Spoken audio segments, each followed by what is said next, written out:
What's up, y'all? Hi, my name is Dalton Dayhoff, and I'd like to talk a little bit about Bill Gates. Most people know him as just one of the richest people in America, and in the world for that matter. Well, he's more than just a rich person or person who was born into wealth. He earned all of his wealth through hard work and dedication. And instead of just spending all his money like some rich people do, he gives back to the community and the nation. His early life was marked by being born in Seattle, Washington on October 28, 1955. He has two sisters, one younger and one older.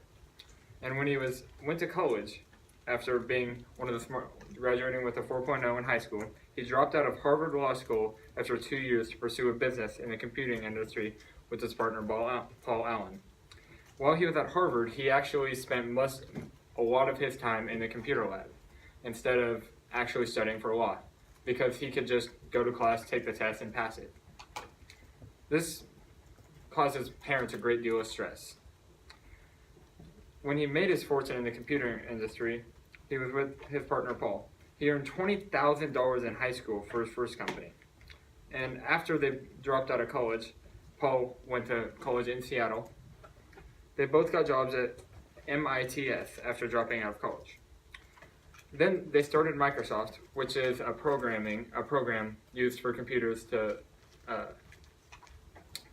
for their software. It's their software. It started in 1975. The company started out shaky, as most do. Most don't get started until 2 or 3 years afterwards. But by 1979, the company had already made about $2.5 million. In November of 1980, IBM approached Microsoft about using their software on IBM's new PC. And IBM stands for International Business Machines. They're still a very famous company today. But in 1983, Paul Allen left the company after surviving cancer. This was understandable because you're not supposed to go deal with a great amount of stress when you've had cancer. But in the 1990s, he had a monopoly on the operating system, and the government sort of came after him for it, because at this time we'd already had laws about monopolies because they ruined the prices of everything and kind of ruined the economy. And after he met his wife, Melinda Gates, they started the Bill and Melinda Gates Foundation.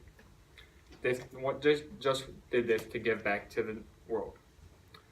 Their slogan is, "All lives have equal value." And they give underprivileged kids the opportunity to succeed. So in America, underprivileged kids means they're probably not going to go to college.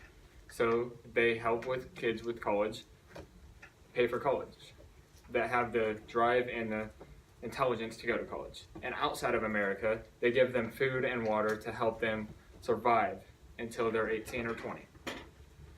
But he has other ways he likes to give back too. He loves a UNICEF organization because it works to keep children around the world healthy. He loves children and loves to give back to them, so he just wants to see them succeed. He also likes DonorSchools.org because it helps get teachers the supplies they need to teach the children correctly. Many schools, especially outside of the US, don't have the supplies needed to teach children. They only have some supplies that might help teach, say, biology, but they don't have the supplies needed to teach, say, chemistry. In conclusion, he's always smart, and he had fantastic parents that always supported him. But when he went to Harvard, he just didn't like it, and he wanted to create his business. He made his money in a multitude of ways. First, starting working at MITS and having a business in high school, and then, of course, creating Microsoft. And Bill and Melinda Gates love to help the less fortunate. And to get all of this information, I had a couple sites that I used. I used Time.com for him. I used GatesFoundation.org, which is the Bill and Melinda Gates actual website. And I used Biography.com. Thank you.